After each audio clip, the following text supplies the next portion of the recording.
going on, people? I'm Trayvon Miles. And I'm Haley Mylon. And this is the Delmarva Yeah, Sports Insider. Coming up in just a bit in tonight's episode, the game everybody came in talking about this week, Kent and Decatur, the leaders of the Bayside North and South, battling it out in Wharton. Closer game than some expected, myself included. Good one, though. And in Delaware, Cape hosted Concord in a non-conference matchup last night. We'll have those highlights. That's right. And, of course, this week's power rankings, going to give you a hint right now.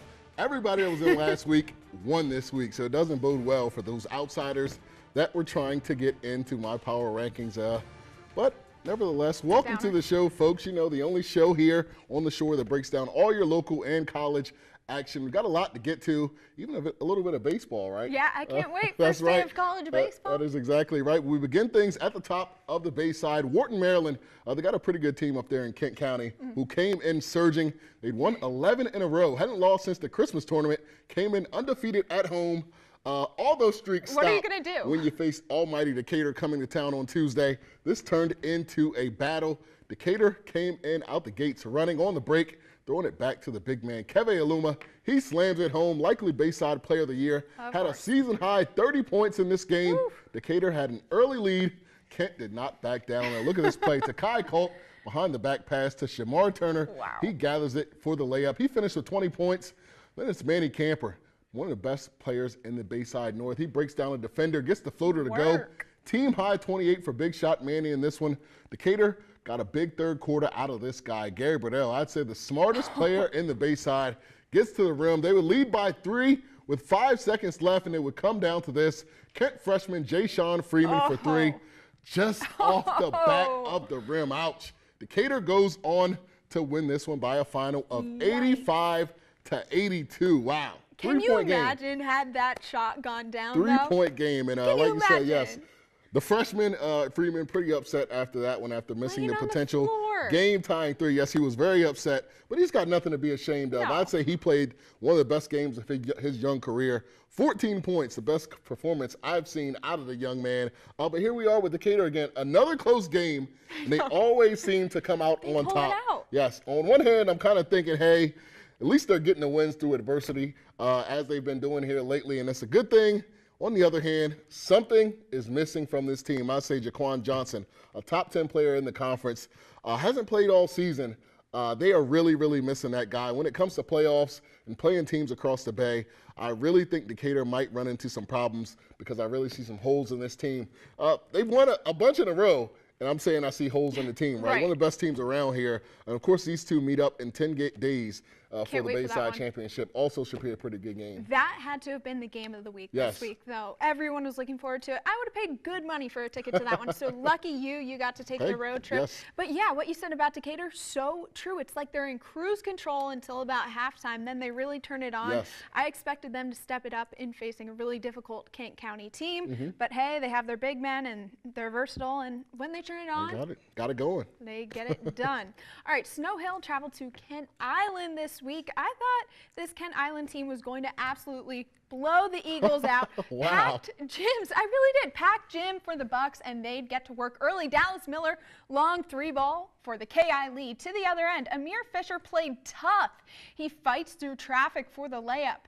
The Eagles can go from deep too, though, so watch out. Zaire Johnson gets the steal, sinks the 3 from the left side. Second half, commanding KI start, one-hand slam by John Van Wy. I think we're going to see that a little later. This crazy shot by DJ Thornton doesn't go in. Tough rebound and put back by Takai Wise. Snow Hill played really gritty. They got the 59-54 road win. That means they're the #1 seed in the 1A Section 2 playoffs, and I honestly did not expect to see that happen.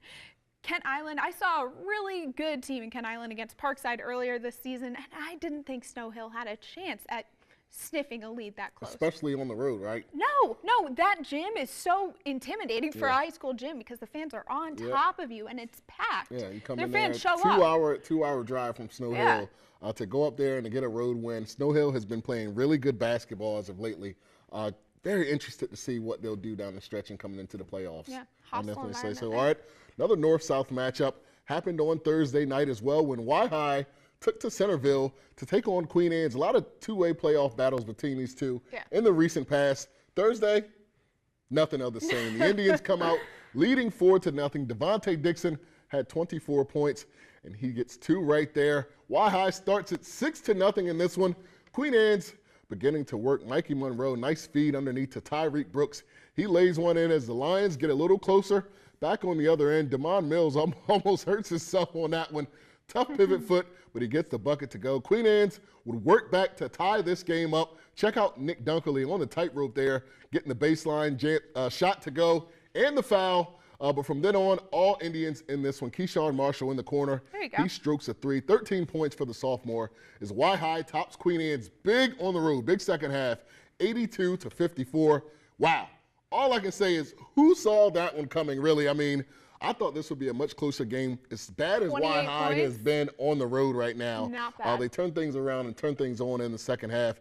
Really defensively is where Y-High impressed me in this one. If you start to look at things really starting to get interesting, where the 2A will do, what will happen in the 2A with Y-High, Parkside, North Carolina, and Kent Island, all up and down on any given night, right? Yeah, absolutely. We see them moving around all the time, and that's why I can never wait for your power rankings. All right, so Parkside hosted Crisfield this week, and to get it started, Paul Morgan Jr. passes to Raekwon Williams.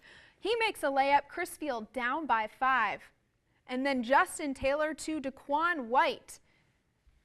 Rams 31-26. And then Niall Oji here goes along the baseline. He gets the lay-in. And Tajon Sterling with the short jumper inside. Nice work there.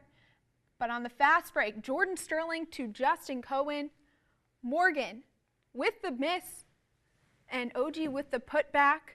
Snow Hill would beat Crisfield 63-50. So, another road win. Yes. Yeah. Crisfield playing really kind of shaky right now, I would say.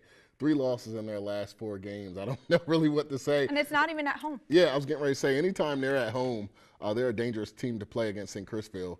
But when they're on the road, man, they are really struggling. I'd say they better get that together before playoff time comes, it's a right? mental thing, right? Yes, exactly. But playoffs change everything. Yes, you're exactly right. That wraps up the Bayside side of things.